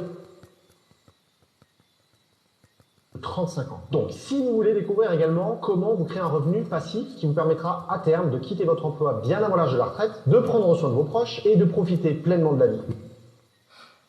Je vous ai préparé une formation en ligne totalement gratuite d'1h30 qui a déjà été visionnée par plus de 41 000 personnes. Vous allez pouvoir découvrir quelle est cette nouvelle méthode d'investissement beaucoup plus sûre et rentable qui m'a permis de prendre ma retraite à l'âge de 35 ans. Je vais vous dévoiler également quelle est cette application bien spécifique sur votre smartphone qui va vous permettre d'investir automatiquement en 1 heure par mois seulement. Et vous allez voir comment faire pour investir dans des centaines d'entreprises à la fois grâce à un type de placement bien spécifique qui m'a permis de générer 2,3 millions d'euros de patrimoine. Pour vous inscrire, c'est très facile. Cliquez simplement sur le bouton ci-dessous, rentrez votre prénom, votre adresse email et vous recevrez le lien pour vous connecter directement dans votre boîte mail. Bref, investir en bourse, ça n'a pas besoin d'être risqué. Avec cette méthode, vous allez pouvoir commencer à vous créer votre liberté financière sereinement en laissant votre smartphone investir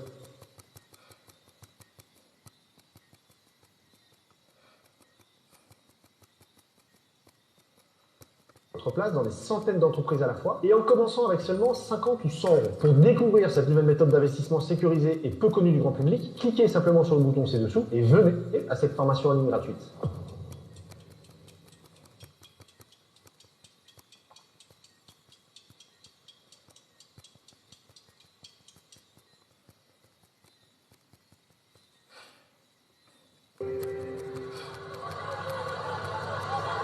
À la sortie des cours devant le lycée de Dzoumogné, sur les lieux de la bagarre matinale, la tension n'est pas retombée.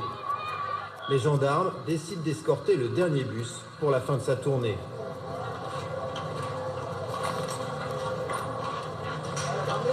Bonjour, je vais partir avec le bus de derrière, il part avec 16 h. Ok, je passerai en premier, j'éclairerai, et comme ça je regarderai s'il y a des problèmes sur la RN. Ok. Voilà. Régulièrement visés, eux aussi, les gendarmes veulent prévenir les incidents. À environ 500 mètres face à nous, il y a un barrage. Ouais, il est là, il est là. Avance, on va se servir du véhicule, Un tas de branchages qui cachent peut-être un piège. Des assaillants dissimulés dans la forêt. Matt, tu restes en appui, je vais dégager le barrage. Ouais, c'est bon. Ouais, c'est clair. On rembarque, on retourne là-bas. La crainte, en fait, c'est la mise en place d'un barrage au niveau de la route principale. Les automobilistes ralentissent, voire ils s'arrêtent, et après ils se font caillasser, voire dépouiller dans la voiture. Allez, c'est November 10, je quitte les lieux, là, j'escorte un bus. Au volant de son véhicule, le chauffeur connaît bien ses agressions. Des passagers ont été blessés par arme blanche dans son bus. Souf a exercé son droit de retrait. Il a refusé de conduire sous la menace.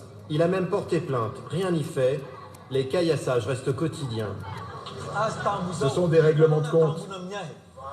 Si un jeune visé par une bande se trouve dans le bus, Un message est envoyé à ses rivaux pour les prévenir. Après, ils vont tous se passer le mot et attendre le passage du bus pour le caillasser.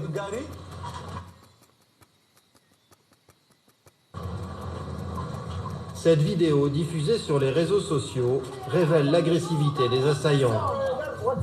Venez, venez, fils de pute. Si je caillasse le bus, arrête-toi, on va se les faire. Arrête le bus, chauffeur, arrête-toi. Aucune ligne de bus n'est épargnée. Alors que son véhicule vient de subir un violent assaut, Abdullah Jmatwar, un autre chauffeur, est encore sous le choc. Il n'y a plus qu'à nettoyer et rebelote sur là-bas. Il y a eu des élèves blessés, dès que j'ai ouvert la porte, ils sont partis en courant. Il y en a 2 ou 3 qui étaient terrorisés, en train de crier, pleurer, etc. etc. Un bus sur 2 est cassé. Regardez celui-là là-bas, il y a une fenêtre et la porte juste devant le chauffeur. L'arrière aussi, il est changé récemment. Et là, c'est pas encore changé là? Celui-là n'est pas encore changé parce qu'on est en rupture de stock. Il n'y a plus de vitres. Il n'y a plus de vitres à mettre.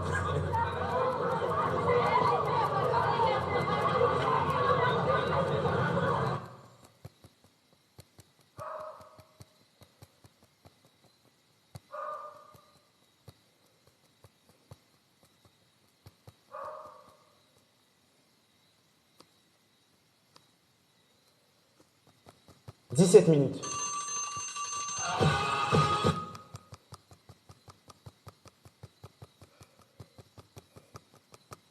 C'est le temps qu'il m'a fallu pour lire, mémoriser et comprendre un livre comme celui-ci au dernier championnat du monde de lecture rapide. À cette vitesse-là,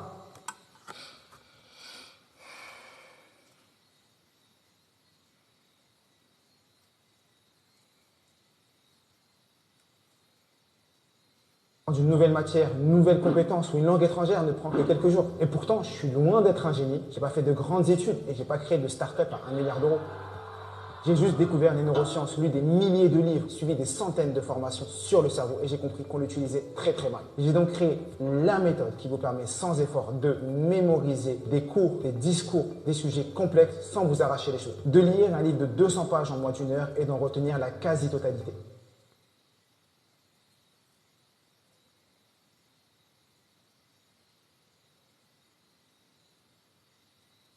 Devenir une machine de concentration et rester focus dans vos tâches sans difficulté. Je vous dis tout sur cette méthode et vous la montre en action ce dimanche pendant 90 minutes. Je vous expliquerai comment retenir des quantités astronomiques d'informations en y passant seulement quelques minutes par jour. Cette masterclass est totalement gratuite. J'espère qu'elle changera votre vie comme elle a changé la mienne et la vie de milliers de personnes.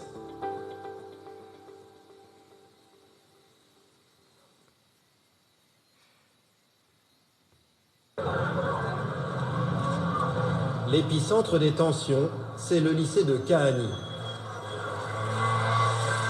Avec ses 2400 élèves venus de toute l'île. Des bandes rivales s'y toisent et s'y défient. En première ligne face à la violence, les enseignants.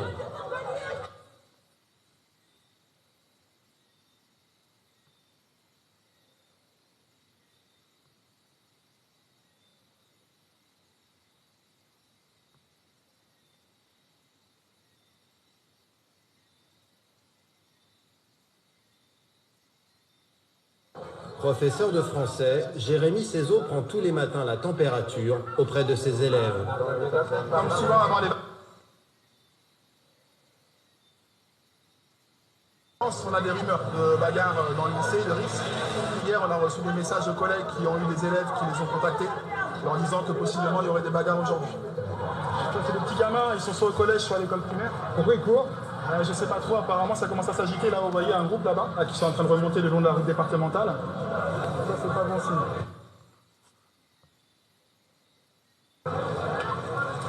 Hein? Je sais pas, ça commence à bouger là.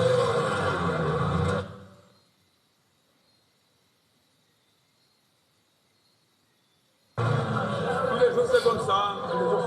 On se lève à 4 heures pour se faire lancer des cailloux. Normal.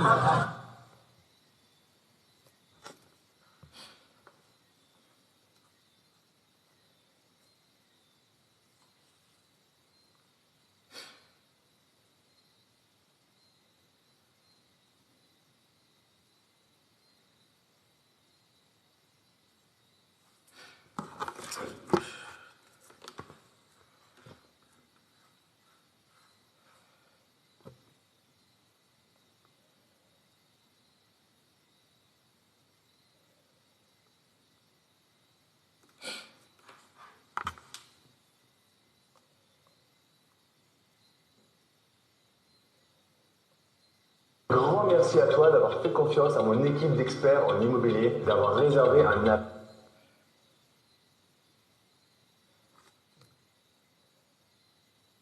Avec eux. J'espère que tout s'est bien passé et que tu as pu avoir les réponses à tes questions. J'ai cru comprendre.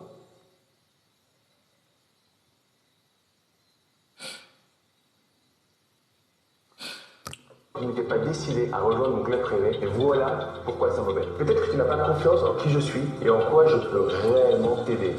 Peut-être que tu ne sais pas encore si c'est le bon moment pour toi. Peut-être que tout simplement tu n'as pas les fonds pour nous rejoindre, pour rejoindre le club. Peut-être que tu as encore des questions. Si tu prends réellement au sérieux ton avenir d'investisseur immobilier, et je pense sincèrement que c'est le cas, je t'invite à te rendre sur mon site damienlamy.com.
S'il te plaît, viens me gratter dans toi.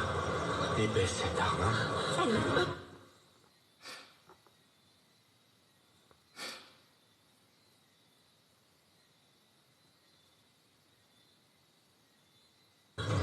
Papa, s'il te plaît, ordonne-lui de se taire. Dis-moi que tout ça, c'est un cauchemar. Papa, je t'en prie. Ton martyr est terminé, Bruno.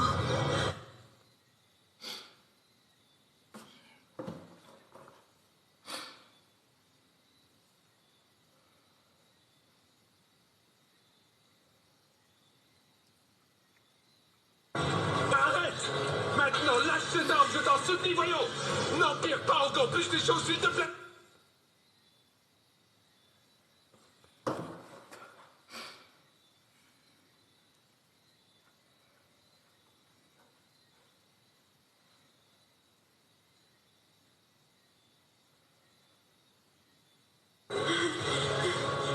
Voilà, c'est le final, Bruno. Et cette belle histoire d'amour.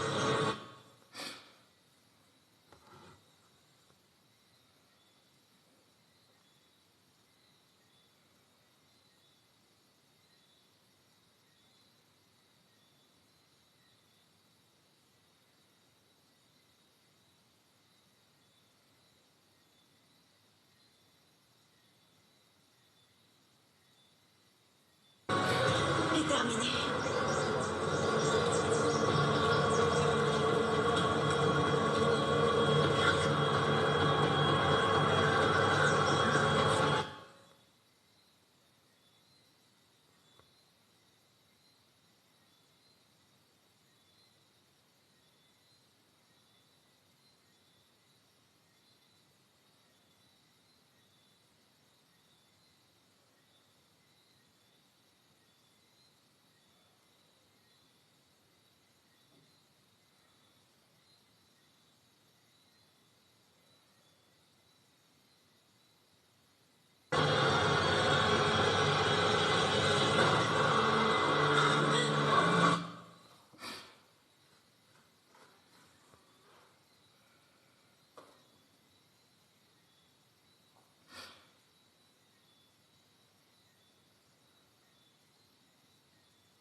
Mon fils.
T'avais dit de pas appeler la police.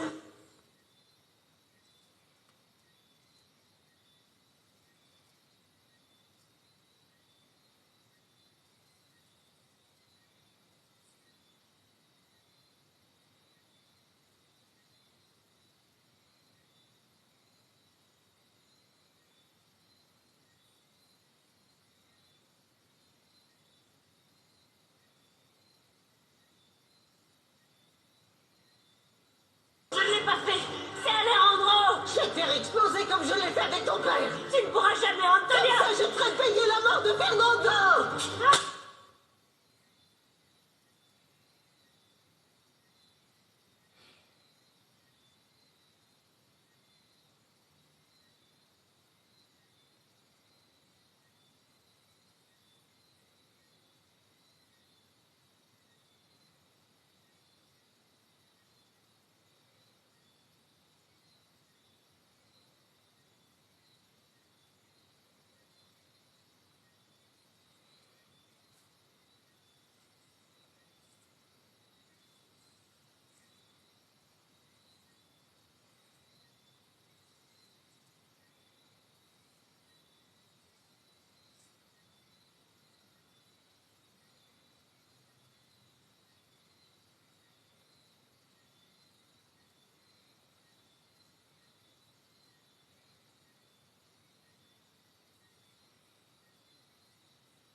Le tour d'ici, cette femme est cinglée. Ne t'en fais pas, mon amour. Je ne la laisserai pas te faire de mal.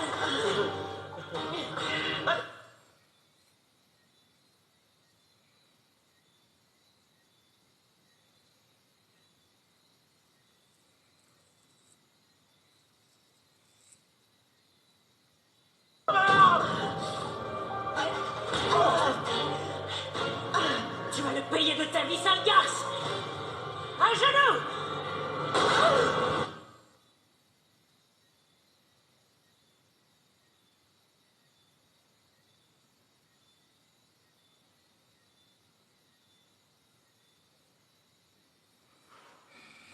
Télénovelas, c'est ce que les gens regardent. Je regarde pour voir c'est quoi, je connaissais pas.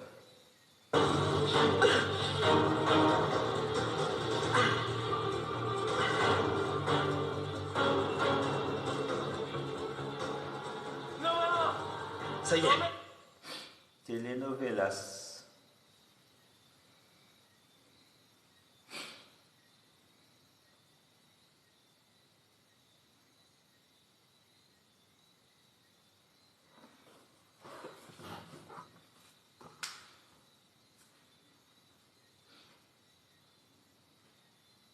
Je les ai trouvés. Balmaceda, ils sont dans la galerie 11 Sud. Oui.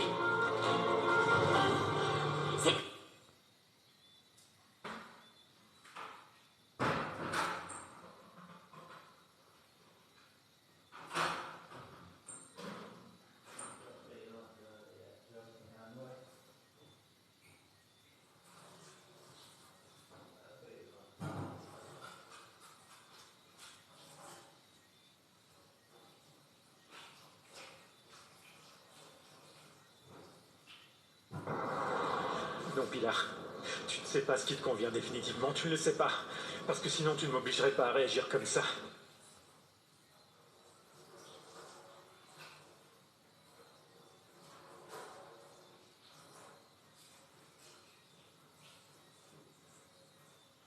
Tu ne me mettrais pas dans cette situation, mais tu ne te rends pas compte que je veux justement y échapper. Alors...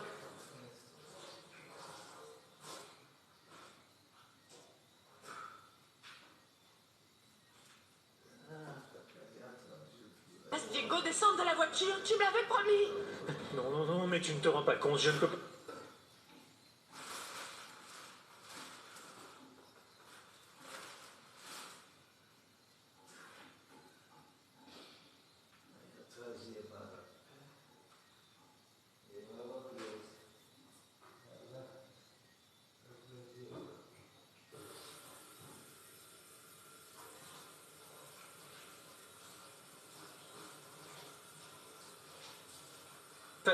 Lui, c'est mon assurance vie. Si je le laisse descendre, tu ne feras pas ce que je te demande. Gonzalo, s'il te... Je t'en supplie. Non, non, non, non. Calme-toi. D'abord, on va à l'aéroport, hein. Une fois là-bas, Diego pourra...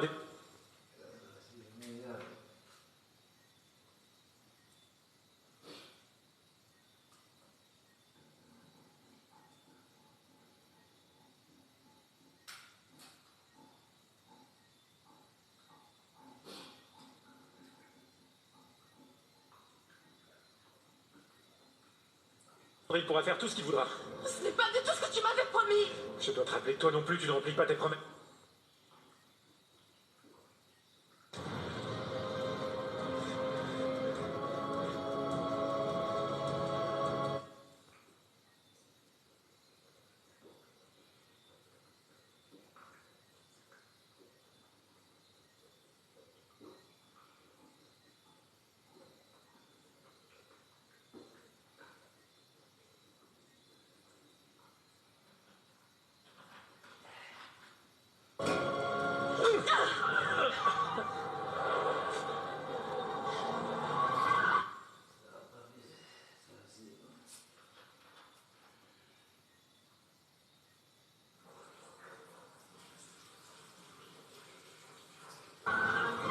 Vite, descends, Diego.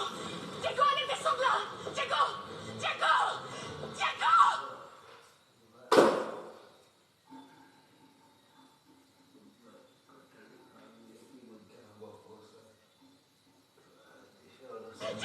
Diego. Diego. Diego.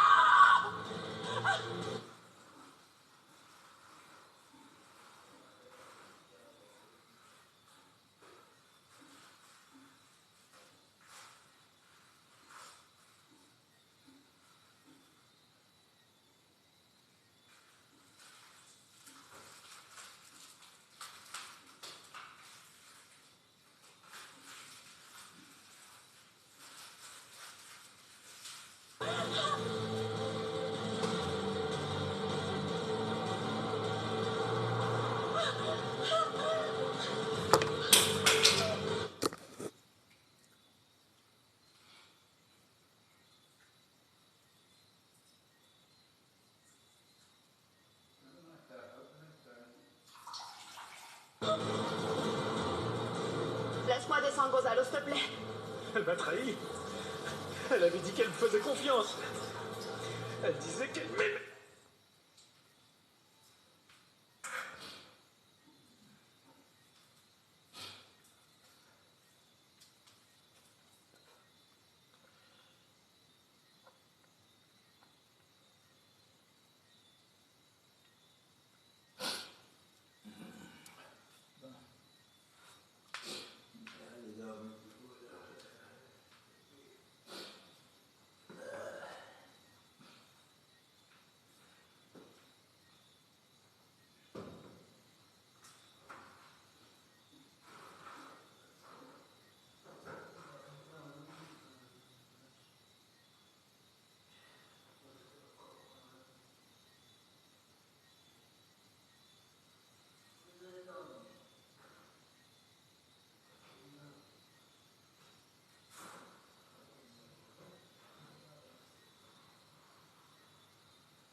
Witton!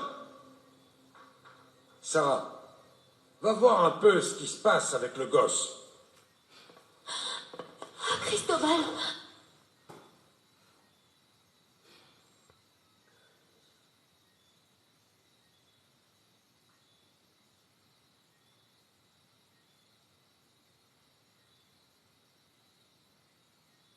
Ah, je suis vraiment maudite. C'est fini, Stanislas. Rends-toi. Abandonne, Stanislas.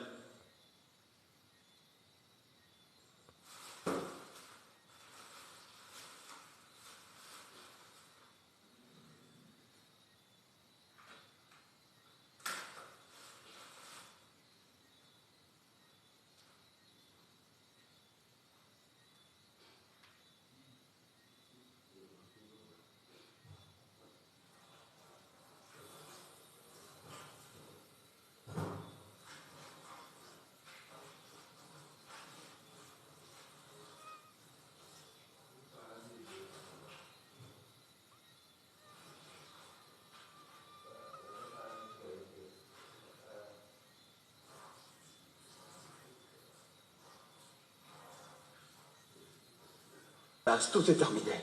Non, Parker, ce n'est pas aussi facile. Attention, Cristobal. Tais-toi, Calista.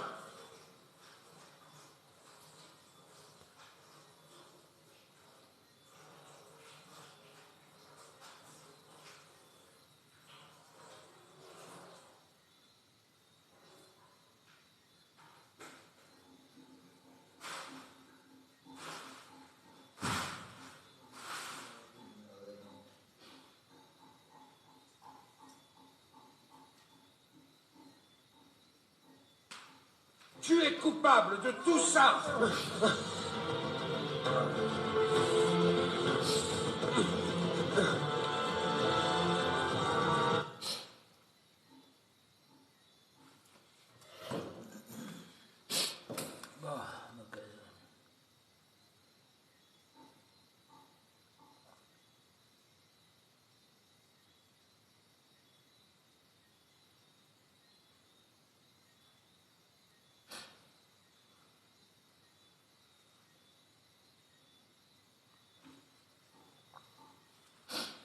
Bon, je vous laisse, bande de